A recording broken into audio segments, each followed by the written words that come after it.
Well, you want it, you got it. Let's see if this Ultimate Edition makes this movie better in any way. Is it shorter?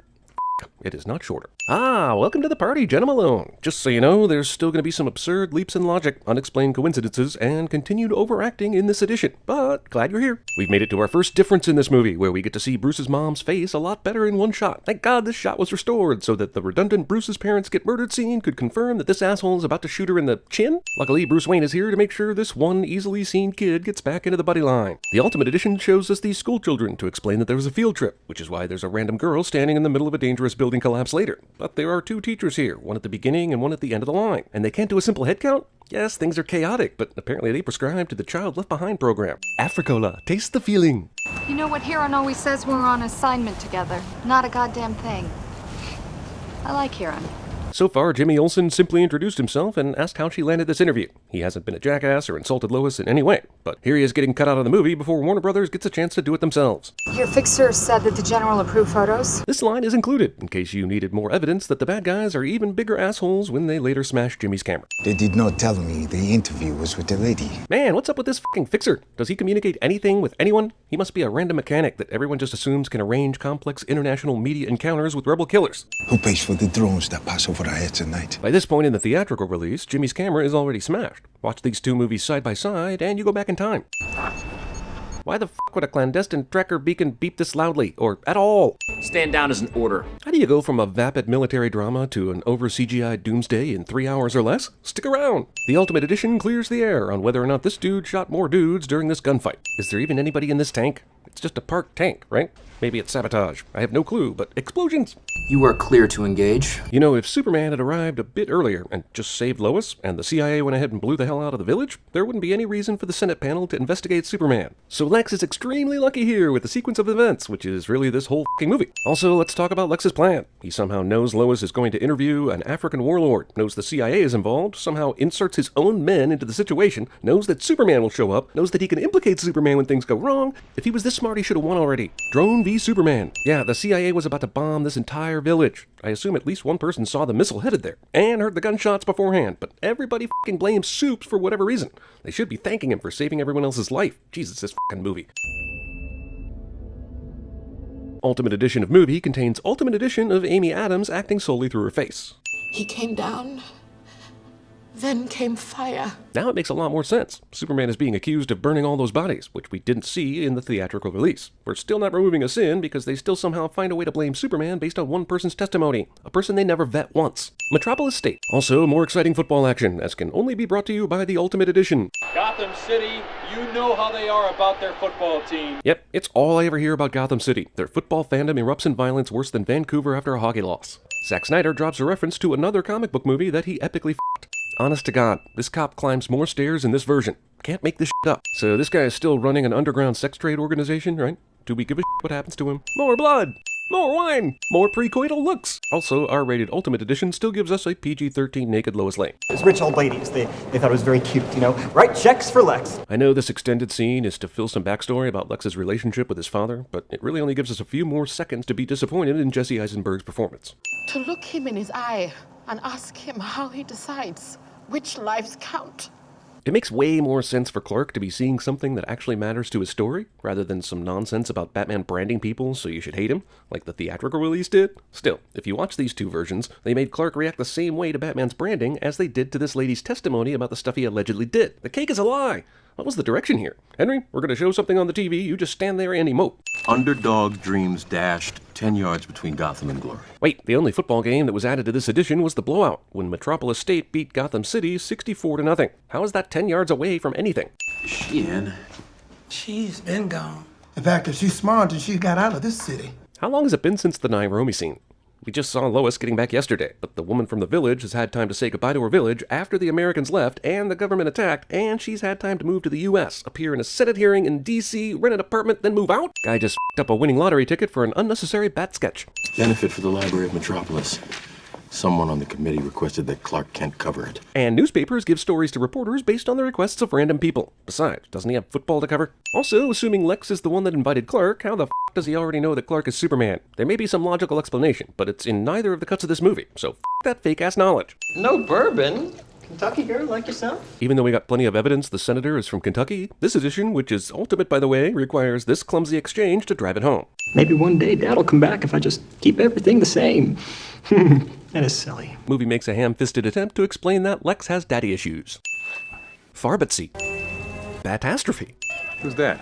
Clark asks this question even though we now know he's spent extra time investigating in Gotham, where Bruce Wayne is ridiculously super famous. We said it before we even knew that, so now let's double it. Good people living in fear. In the bullshit theatrical release, you didn't get this Ben Affleck smirk. F***ing bullshit theatrical release. Never seen a medal like this. Jenna Malone is here to deliver a line that Lois repeats later in the theatrical cut. Experts at the Pentagon can't ID it. And is thus adorably unnecessary. Gotta ask, why even bother casting her in this for 2 scenes? Sure, you don't know that it's gonna get cut out, but it's 2 scenes, and it's not like everybody's looking out for a Jenna Malone cameo. This makes way more sense in the Ultimate Edition. Batman's been branding lots of criminals, whereas in the theatrical release he branded one guy, and everybody decided to jump to conclusions that the Bat brand was a death sentence in prison, so we'll take a sin off because of this version, but the theatrical version still is clearly bullshit when it comes to this. Movie tries to sneak in another Watchmen reference by speeding past it, but I drink your Easter egg, movie, or something like that. What the f*** do you want? Seriously? One F-bomb? You could have totally given a f***ing a PG-13 cut. I can't even piss standing up. Well, at least the screenwriters got to throw in some more piss dialogue. You'll take care of it. Good. So wait, is this version of the movie saying that this guy is ordering people with the Bat brands to be killed in prison? For what f***ing reason? When Batman began branding people, did he coordinate his efforts with this dude who works for Lex? I just don't know why a Bat brand puts you at the top of the list for a shivving, that's all. Oh no, some dickhead died. I mean, aside from the red and blue costume and the, I don't know, fact that he has 1/3 of the USA's initials on his chest. I like Jon Stewart, but what the f*** does that mean? 1/3 of the USA's initials? Who gives a It's the sword of Alexander. Ultimate Cut gives us more footage of a description of a fake artifact. I applaud the theatrical edition for cutting this scene down by adding 3 more to this bloated piece of shit.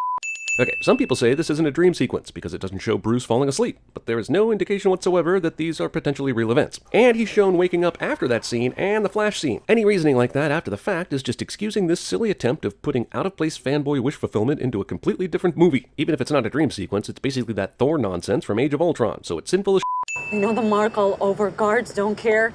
That's the judge. Yeah, but is he working with the bad guys? Remember, it's the guy who works for Lex who's commissioning these Bat brand shankings in prison. What is the origin story of the Bat brand becoming an instant death sentence? What does it supposedly mean? It's some bullshit to make Batman seem like a morally weaker superhero, but has no foundation for becoming a thing. Hey Batman, you don't want to double-cross your prisoner-killing partner, do you? So far, the only interesting differences between these 2 versions are the expanded CIA attack at the beginning, the different ordering of scenes, and Clark's better understanding of the Bat brands, even though technically they still don't make sense in the story. This right here isn't one of those scenes. Does this woman live in Nairobi or not? How was she a credible witness during that CIA thing at the beginning of this movie? I don't know if they ever explain why she looks like she's lived in the greater Gotham metropolis San Jose area her whole life. Also, we're still on this C story that no one cares about. But how could they know that he'd show up in the... They still don't explain this in this version. Lois again cuts herself off, as if she's just realized Superman is drawn to my blood like Edward DeBella in Twilight, but they never make that plain anywhere. Sir engineered the desert. It was an ambush for Superman. You need proof. No, it needs to run now. Lois Lane, who is supposedly a great reporter, thinks this is a story you can just run without proof. He's been using the committee as his puppet theater. Okay, then why not call the meeting off? You know Lex has been several steps ahead of you, and you know how dangerous he is. You see him right there. I'm sure nobody saw that, and subways have 0 cameras. You can get away with anything down there. Another scene where Soups is moving extremely slowly relative to his abilities. Is this really the right place to take your sweet-ass time? Ultimate Edition, now with 100% more Alfred manual labor. Also, after that Capitol building explosion, I really wondered what Alfred thought about all this. Now, my wish is granted. There was a sin before about not seeing Batman break into LexCorp. Now that we get a brief glimpse of how awesome that break-in was, I'm adding 10 more. More things, going into things, more sweaty workouts. Alexander Luthor. Your security override has been accepted. In the theatrical release, I just assumed they cut out the part where the ship decided to accept Luthor's override, but the edition of Ultimateness still doesn't explain it. Why is Clark walking exactly? Can't he just fly to the top of the mountain? Is he trying to prove something? Burning calories? The inside of the chair was lined with lead. We didn't sin the fact that Soups didn't see the bomb in the first go-around, but since this edition finally actually explains something helpful, I'll remove one sin. Still some bullshit. So falls the House of Wayne. This line was cut for time. One of the advantages the Ultimate Edition has over the theatrical release is more Nancy Grace. And more of the Lois kidnapping. That's the shot in the arm this movie needs. Again, this movie does nothing to explain some of the biggest questions of the movie. How Superman knows when Lois is in danger, no matter where he is in the world. How Lex knows the identities of Superman and Batman. How Lex knows how to operate the Kryptonian ship's computer functions. Stuff I'd think an extra 30 minutes is more than enough to explain, especially since most of the additions in this movie have wasted time on extra lines, more violence, and that cop climbing the stairs. It also doesn't explain the of the rest of the movie either. Guys, not making this up, but this movie adds 12 extra seconds to its runtime so we can see this asshole walk farther. More like Ultimate Edition, am I right? There is more Batman v Superman in this Batman v Superman, but it's stuff like this shit. He didn't get enough suddenly fruitless punching in the other version, now here's even more suddenly fruitless punching. I don't think we've given enough sins for this scene. Like in 2046, when we're all long dead from the Martian volcano sacrifice, the electrons in the air will sense the need to sin this idea that made it past someone's brain and onto a screenplay, and then past multiple other brains where it actually got filmed, edited, and released to the public. I don't deserve you, Alfred. No, sir, you don't. This version touches more on the romantic relationship between Bruce and Alfred, an area where no other Batman movie has dared to tread, removing one sin for the obvious homosexual relationship that this movie makes no big deal about, the way it should be. More Batman kicking ass in the best scene is always a good thing, but this MPAA has me befuddled. I haven't seen one thing in this movie that would make it R-rated for violence. There's no way this is worse than your average PG-13 movie. I don't hate the sinner. I hate the sin. Lex Luthor's philosophy is too dangerously close to our own. Movie does explain what happened to Martha after Batman saves her, which is good, because I was beginning to think that Batman made her walk home. If anything, this version raises more questions as to why certain things are cut and why certain ones are not. Here's a shot of Perry looking out a window that saves 4 seconds when you cut it. I mean, someone actually said, "We need to lose this. The brass needs an extra 4 seconds, guys." This probably got cut because it looks stupid as shit. While we were dumbfounded that Superman didn't just throw the crypto spear instead of flying directly into Doomsday, I'm even more dumbfounded now that the spear didn't weaken Superman enough to the point where he crash landed before being able to do that. More Superman fake death mourning. Oh shit, this explains Lex Luthor's "he is hungry" moment. Well, we'll remove a sin, I guess. Why the f did they cut this? Still, even after he sets up the Batman fight, then unleashes Doomsday, Lex has time to interact with an even badder baddie. Forget arresting this asshole, just take him out now. Chili's ready. What? Kennedy's dead? Food porn. The Lois staring at the ceiling scene stays in. Seriously, watch the theatrical version against this version side by side, and the bagpipes start playing Row, Row, Row Your Boat. They said it's all taken care of. By whom? Anonymous donor. Bruce paid for the funeral. Pretty badass. Civilization on the wane, manners out the window. Fucking how? Just show me any moment in either of these two editions when Lex figures this out. Apparently his superpower is to just casually know everyone's secret identities. I arranged for you to get transferred to Arkham Asylum in Gotham. No one's ever escaped it, so it's a perfect place to put you. Also, great, now he can interact with the other supervillains for the convenience of this universe. Wait a minute, is this burial still going on? Didn't we see Bruce here in Kansas when they dropped off the coffin? Then he went to tell Lex Luthor what's what, and now Lois is still here?